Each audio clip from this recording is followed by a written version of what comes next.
All right, I met my soulmate. We're still working on it. We're making progress in the right direction though. I think a lot of people get it mixed up when they think about their soulmates. They think they got to meet this magical person and everything is just going to perfectly click. And then everything works out. You live happily ever after. But that's rarely how it works. And of course we want to feel the spark. But the spark's not real. You got to understand that sparks are things that happen right before something explodes. It's not chemistry. It's arson. That spark you felt, that's your nervous system high-fiving your childhood trauma. It's your lizard brain saying, oh shit, it's them. They're gonna ignore me just enough to make me feel like I'm 7 all over again. You think it's God, you think it's destiny, you think it's the universe conspiring to bring you love, but it's just your PTSD trying to get laid. You ever wonder how miraculously your soulmate somehow lives within driving distance of you? They speak your language and has the same Spotify algorithm as you, and they're hot and emotionally available? That's not a spark, it's a signal to run the fuck the other way. That spark is a trigger, and you're being triggered by that other person and you don't know why, but since it feels familiar, you start to think it's the universe speaking to you, telling you you found the other soul to join, and this is the person that you've been longing for all those decades you've been alive. But I'm not talking about that in my case. You see, with this lovely individual, there hasn't been a spark. Yes, there's a lot of familiarity, but I don't hand out soulmate badges so easily. Remember, soulmates are not found.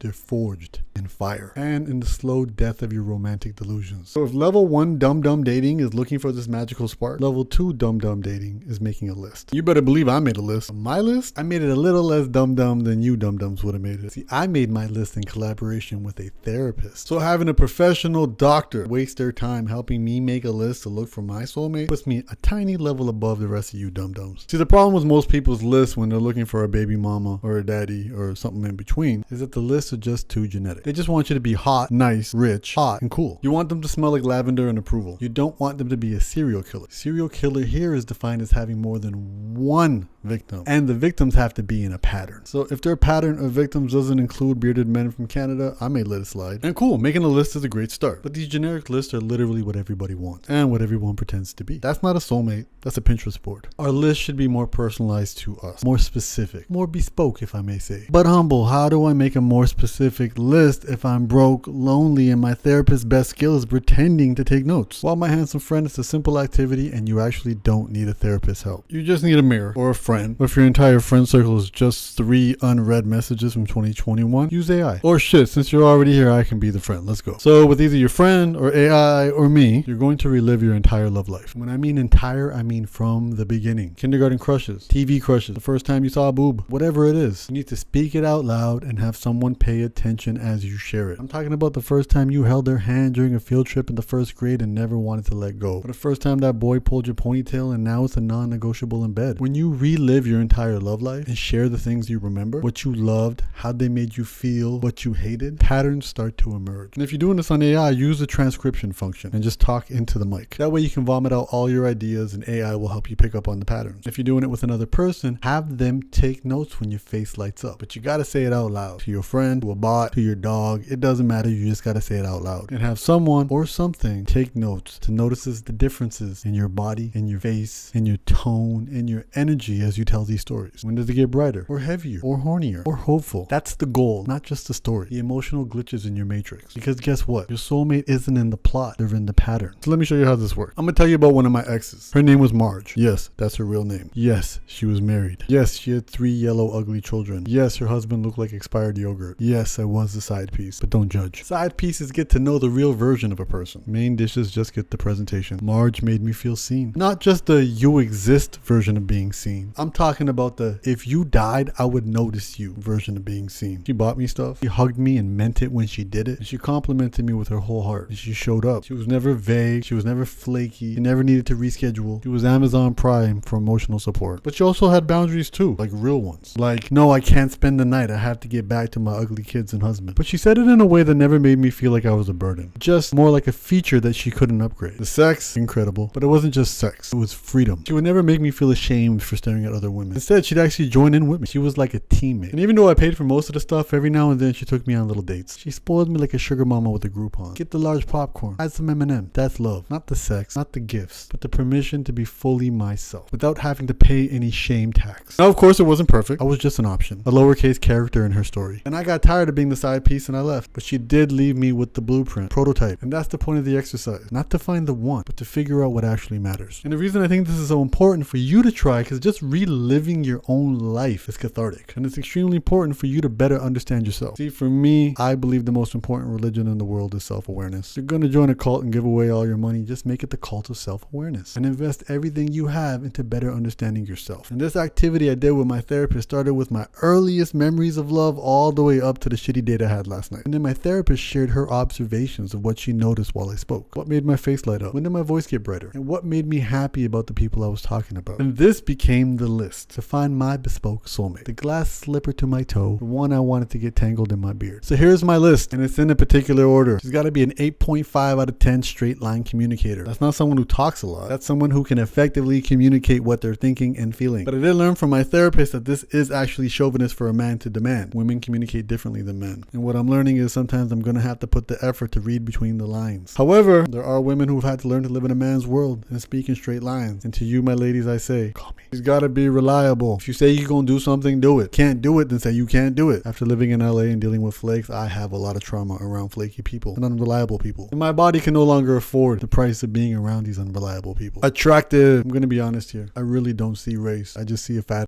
and a cute face. Yes, that rhymes. Hence why they call me Humble the Poet. And considering the fact that my ex was a celebrity, I'm not really into celebrity crushes anymore. I want them to be insightful and depth oriented. I want them to be willing to go deep. And I understand in order for them to go deep or meet me somewhere deep, I have to earn that through vulnerability. I want to be able to talk about ideas with her, not just say, how was your day? Kindness is a funny one because I've observed, especially in really intelligent people, because I love intelligent people, that sometimes they forget that a lot of their intelligence was winning a genetic lottery. They forget they didn't always earn all of their intelligence. Honey, your high IQ is like my height. We didn't earn it. We can want them and find them attractive, but we can't take credit for them. And we definitely shouldn't judge people who don't have them. I would like somebody who is open, playful, and curious about all things intimate. With all the work that I've done around anxiety, I cannot be around closed-minded, judgmental people. You gotta realize judgment is the language of fear. Every time somebody is being judgy, they are just shooting fear into the air. I don't want that fear around me. If you're closed off to things before you've even explored them, then we're not gonna be a good match. And really, I don't want your fears and my fears to hold hands and have a better relationship than you and I. An outspoken woman. Yes, I grew up with two very outspoken, opinionative sisters and a mom. Not to mention all the years I spent with Lily. I'm not here for the outdated construct of the quiet, meek woman. Use your voice, make it loud. I'll appreciate the clarity, even if it doesn't work out in my favor or I don't agree with it. Funny. Funny is just when honesty meets intelligence. Yes, many good-looking people don't have personalities because they don't need to be funny to get laid. But if you're nice to look at and even nicer to talk to, ka-ching. Supports me where I need it and doesn't get in my way when I don't. I've had so many well-meaning people in my life make so many little mini passive-aggressive comments that poke at my dreams and ambitions. Little tiny things like, but what if it doesn't work? I've accomplished way too much and disproven way too many of my own doubts to be around those types of people. And if I need help, I'll ask for help and please be there to help. Someone who's working on their own personal life. Not everybody is on a journey to better understand and improve who they are. Not everybody needs to create a life purpose of evolving themselves. And I respect that, but that's not somebody I want to be around. Ambitious and self-motivated. I love to help others, but I've learned that it's so much more effective to help somebody who's already helping themselves. Help amplify the work they're already doing. It's like that analogy of if somebody has a flat tire and they're just standing on the side of the road versus trying their best to fix it, you're more likely to help the person already trying to fix it. Somebody who is willing to build something bigger than either of us have ever experienced. The word bigger and better are all subjective, but it's important for me that my today does not feel like yesterday and that my tomorrow doesn't feel like today. As Fat Joe says, yesterday's price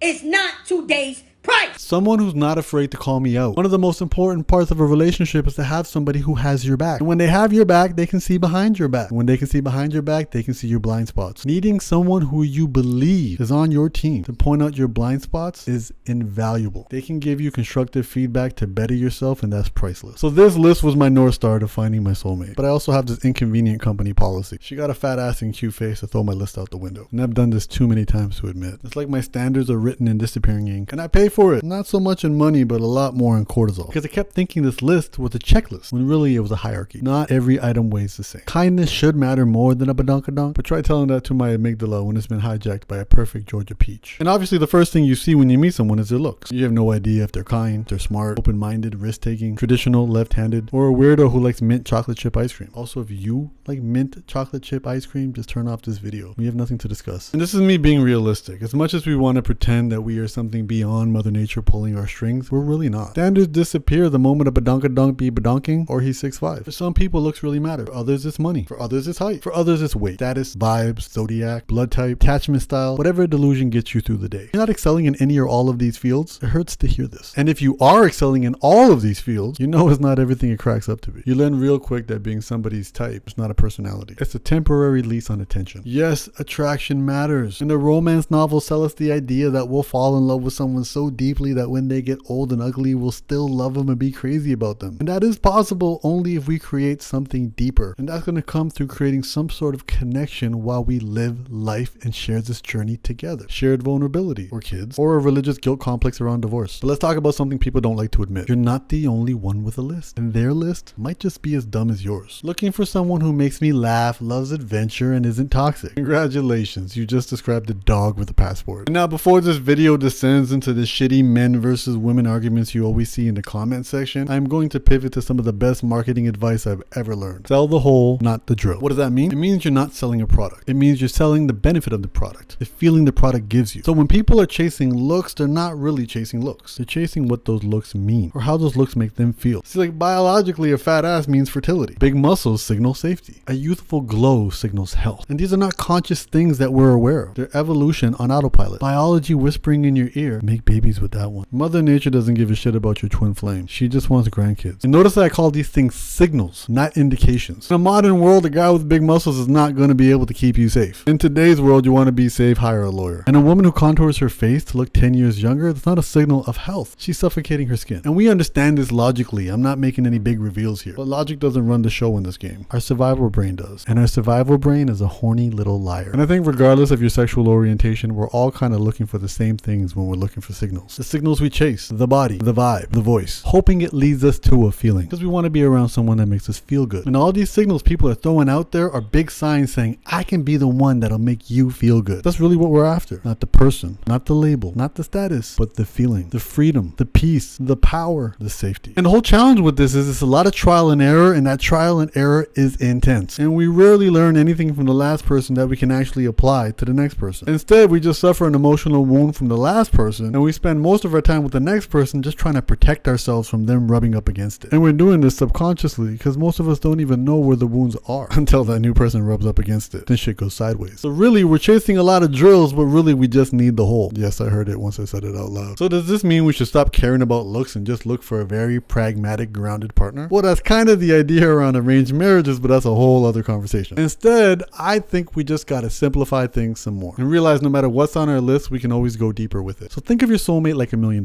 You don't necessarily want the $1 million.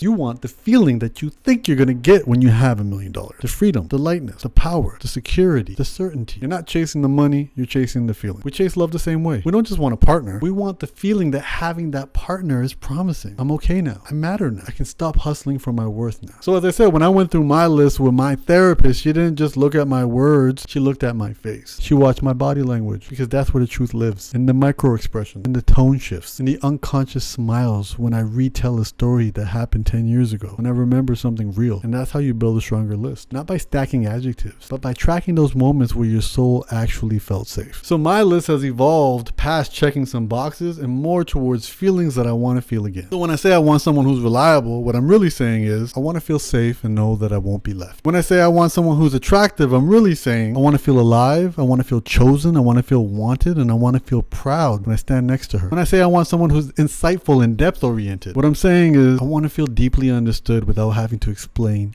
everything. When I say I want someone who's willing to go deep, I'm really saying I want to be real with somebody who can handle it. When I say I want somebody who's kind, I want to feel calm, not judged or attacked. When I say I want somebody open and playful and curious about sex, I'm saying I want to explore desire without guilt, shame, or pressure. When I say I want an outspoken woman, I'm saying I want someone who can meet my intensity and not flinch. When I say I want somebody funny, I want lightness that helps me breathe when things feel heavy. When I say I want someone who supports me where I need it, I'm saying I want to feel held without feeling weak. When I say I want somebody who's working on themselves, I'm saying I want somebody who grows too so I don't feel so lonely in my evolution. When I say they should be ambitious and self-motivated, I want somebody who pushes themselves so I don't feel slowed down. When I say I want somebody who's willing to build something bigger and better than both of us have ever seen, I'm saying I'm afraid of being stuck in autopilot. I want to feel like we're building something together and we're not just stuck in drifting. Someone who's not afraid to call me out. I want somebody who can check me without making me feel small. But now we can go even deeper. What am I really chasing here? When I say reliable, I really mean certainty. When I say I want them to be attractive, I'm really saying I want to borrow my sense of worth. When I say I want them to be insightful, I'm saying I want to be seen. When I say I want them to go deep, I'm saying I want to feel safe, to be raw. When I ask for them to be kind, that means I want them to soothe my anxious side. When I say I want them to be open and playful about sex, I'm saying I want to feel shame-free desire. Their outspokenness can be my containment. Their funniness gives me lightness without effort. When they support me, it helps me feeling held without needing help. When they're working on themselves, I don't feel so alone in my growth. When they're ambitious, I don't feel slowed down. When they want to build together, that makes me feel like a future is possible. And when they call me out, that means they keep me honest. So really my list is really just me trying to scratch a bunch of itches by outsourcing them to other people. And if this person can keep up with all these things, then blammo, they're my soulmate. But really, if I had to take this entire list and sum it up in one word, the word would be safety. A reliable person will make me feel safe from being blindsided or abandoned. An attractive person will make me feel safe through being wanted and admired. An insightful person will regulate my internal world. It'll make me feel safe through making me feel seen. If they're willing to go deep, then I feel safe to be honest, to be raw, and not be scared I'll be punished for it. If they're kind, they'll co-regulate my soothing. They'll lower my cortisol. Their softness, their warmth, their non-threateningness will give me more safety. Being open and playful about sex, this means I feel safe to have desires without being judged or have them turned into shame. Somebody outspoken would ground my intensity. It would make me feel held. It would make me feel like I'm not too much. It would make me feel like somebody is strong enough to hold my weight. When they're funny, they make me feel safe by disrupting tension. That's a nervous system reset. They break the heaviness through play and laughter. And when they support me, that eases the weight of me having to wear a mask. That means I can feel safe to not always have it together and make me feel safe and worthy of care. And when they're working on themselves, that regulates my fear of outgrowing each other or being left behind. That makes growth feel safe, like I won't be punished for evolving. When they have their own ambitions, I find safety in a common momentum. Now my drive no longer feels like a burden. And when they want to build together with me, that gives me future focus safety. It means I'm not building alone. So reliability is certainty. Attractive is borrowed worth. Insightful means feeling seen. Willing to go deep means safe to be raw. A kind person means they soothe my anxiety. Open about sex means a shame-free desire. When they're outspoken, that means I get containment. When they're funny, that means I get some lightness. When they support me, that means I get held. When they're working on themselves, that means I get some shared growth. When they're ambitious, that means I am given momentum. When they want to build together, that means I feel more stable in the future. When they call me out, that means I'm given accountability. When they force me to the edges of what life can be, that means I'm gifted expansion. And why is this important? Because I'm scared of being blindsided and abandoned. I'm scared that I'm not enough on my own. I am scared that nobody understands me. I am scared that my full self is too much. I am scared of conflict and emotional volatility. I am scared that my desires are too much or wrong or weird. Because I am scared of overwhelming other people. I'm also scared of being stuck in heaviness. I'm also scared of collapsing under pressure. I'm scared of growing alone. I'm scared of slowing down or shrinking. I'm scared of wasting time on dead ends. I'm scared of losing myself drifting into bullshit. I'm scared I'll play small and die with potential still left in me. So listen, I just listed a bunch of fears. Some real ones, some ugly ones. The ones that we try to drown in sex, Instagram and TikTok, or free samples at Costco. And here's something that no TED Talk will ever admit. Some of the dumbest advice you could ever hear from anybody is stop being scared. That's not wisdom. That's a shitty slogan they put on a t-shirt sold to people who still believe the Epstein files are going to come out any day now. We don't choose fear. It's biology. It's a nervous system firing off an alarm because something reminds us of something scary. Usually from childhood, when everything happened was your fault because your brain didn't know any better. Even the moments where we act brave are just us moving while feeling terrified. So let's get it straight. Fear is not the enemy. It's just an early warning system. The problem is when we outsource that warning system to somebody else's attention span, because that's when it gets toxic. Because we start to believe the lie that someone else can make these fears go away. That they can hold you so tightly that all that chaos within you will suddenly just disappear and life will feel like a spa day. That if you just find the perfect person, they'll make all the scary go away. No.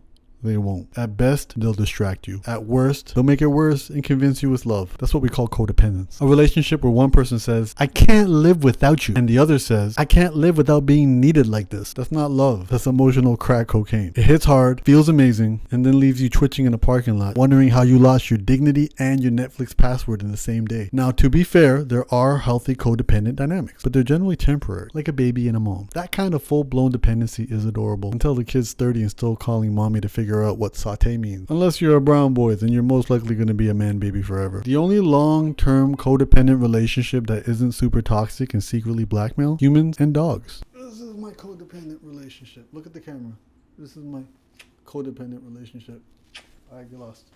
That's it. That's the list. Just human and dogs. Because dogs don't want your soul. They don't need your healing. And they're also not trying to be your therapist. They just want you to exist. Feed them and they will love you with a loyalty that most humans can't spell, let alone embody. But also dogs aren't trying to fix you. They're not waiting for you to be your highest self. They love you as the ugly Brooklyn gremlin that you are. Bleeding ego, unresolved trauma, bad beard day and all. It's called asymmetrical correlation, which is a fancy way of saying, I'll hold your shit, but I won't ask you to hold mine. See, humans can't do this. We need something back. Reciprocity. Even the givers, especially the givers. Someone's always keeping score. Unless you're my dog, who's not codependent with anybody or codependent with everybody. A true opportunist. No loyalty, no hierarchy, no shame. She'd leave me for a stranger with a half-eaten french fry and never look back. And I know some of y'all gonna comment and be like, no, she wouldn't. She loves her daddy. No, she doesn't. She would leave me. So what we as humans should be chasing is something called interdependence. Not this whole my better half, two halves make a whole bullshit. Instead, we need two wholes who don't need each other, but choose to build something together anyways. You know what interdependence looks like? A cat. You do you, I do me. We meet in the middle for occasional naps, cuddles, and a dead mouse. I'm not your crutch. You're not my coping mechanism. We coexist, we collaborate. And if one of us bails, the other one doesn't forget how to breathe. Interdependence is when two people stand on their own 2 feet and say, hey, should we fuck up our lives together with a little less existential dread? How do we get there? How do we become interdependent? How do we face our fears without dragging someone into our emotional panic room? We don't. That's the bad news. There's no magic formula. There is no perfect partner who's going to make the fear vanish like a fart in a hurricane. Because again, you're not chasing a person. You're chasing a feeling. So the only question that actually matters is, are you chasing those feelings outside of you or are you building them within? Because when we outsource it, we're basically renting our self-worth. And every time they don't text back, every time they pull away, we spiral. Because they have the keys to our nervous system. Interdependence means you hold your own keys. They're a bonus, not your blueprint. They don't supply the safety, they amplify it. They add to the safety, but they're not the whole alarm system. They don't live in the home of your soul. They visit and then you crack open a window for them. At the top, I put reliability and not the cute kind. I need the real world show the fuck up, be there on time reliability. Because I hate flakes. I hate when words don't match actions. I hate when a text reply takes 7 to 10 business days. So what's the obvious solution? Find the perfect person who's always consistent. Someone who will never make me feel abandoned. Never make me wait. Never make me wonder. Never make me feel unstable. In other words, I want to outsource my entire human condition to an adult babysitter who hopefully dresses well with a fat ass. But let's be real, that's not a partner. That's a trauma-informed sex doll with a calendar app and a type A personality. And if I found that person, do I even deserve them? Am I that reliable? Do I answer every text on time? Do I follow through on every promise? Do my words always match with my actions? No. I want grace when I fuck up. I want softness when I drop the ball. But I treat everybody else who has chaos like they broke a contract. So here's the truth that I don't want to admit. If I depend on someone else to stabilize me, I'm not building a relationship. I'm building a hostage situation with cuddles. And this is where we cue the old bird on a branch analogy. The bird doesn't sit on the branch because it trusts the tree. It sits there because it trusts its wings. And if the branch snaps, it doesn't panic. It just fucking flies away. Same with us. If your sense of safety lives in someone else's behavior, then every missed text will be a trauma trigger. Every schedule change will be a threat to your existence. And you're not in love then. You're just afraid to be alone. So the fix is to have one beautiful codependent relationship. The one that lasts forever. You gotta be codependent with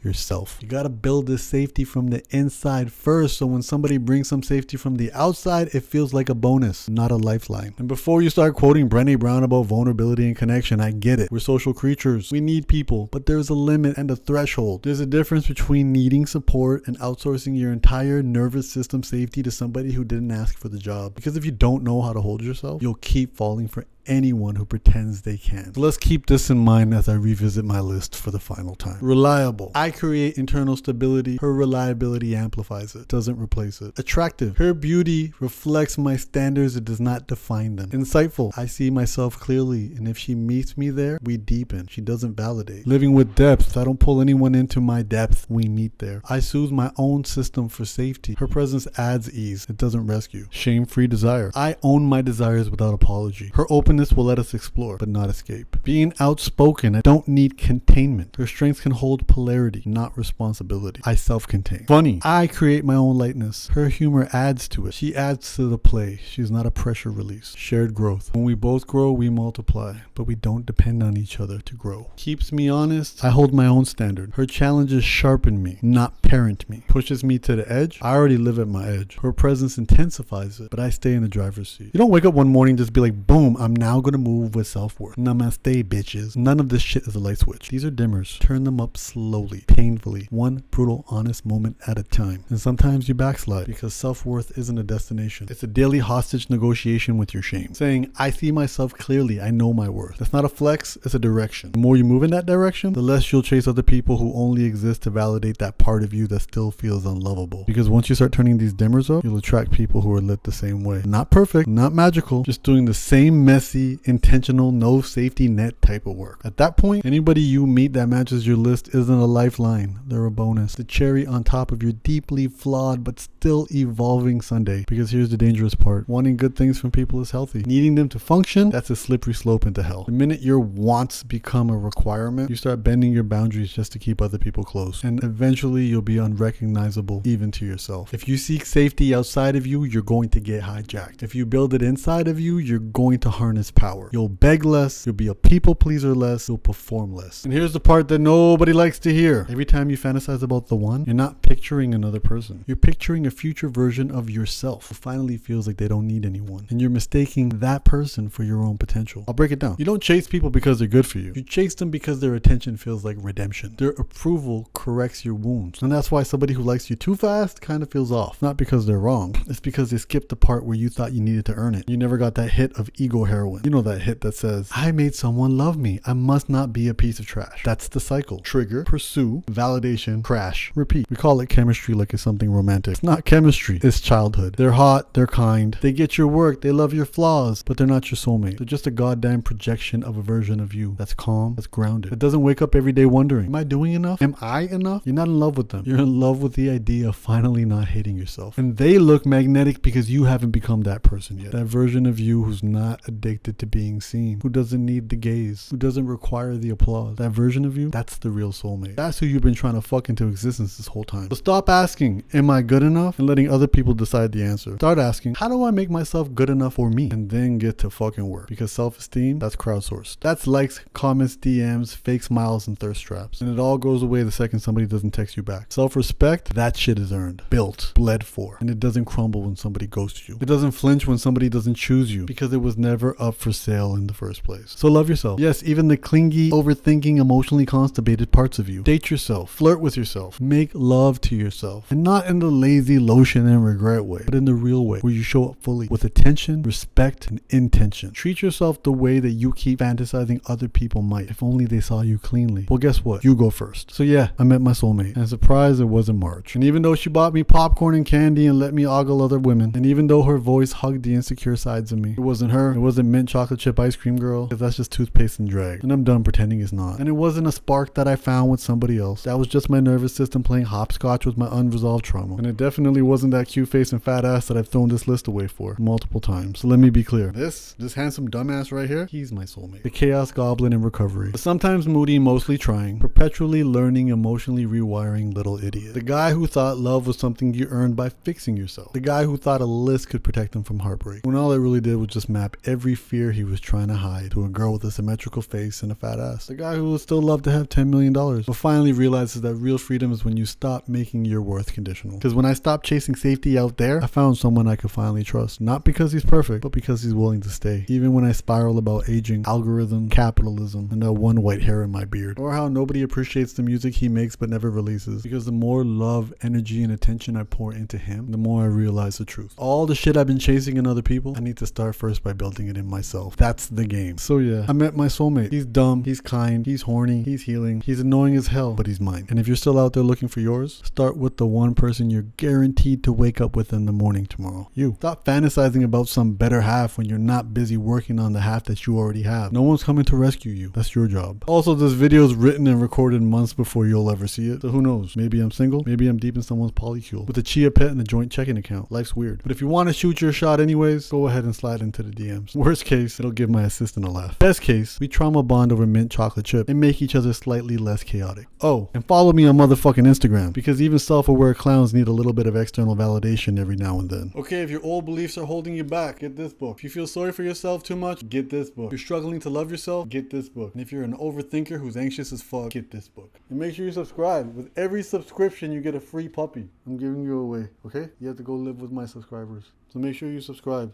and then you can take this puppy. Are you okay with that? She's happy to leave me. She's not codependent at all.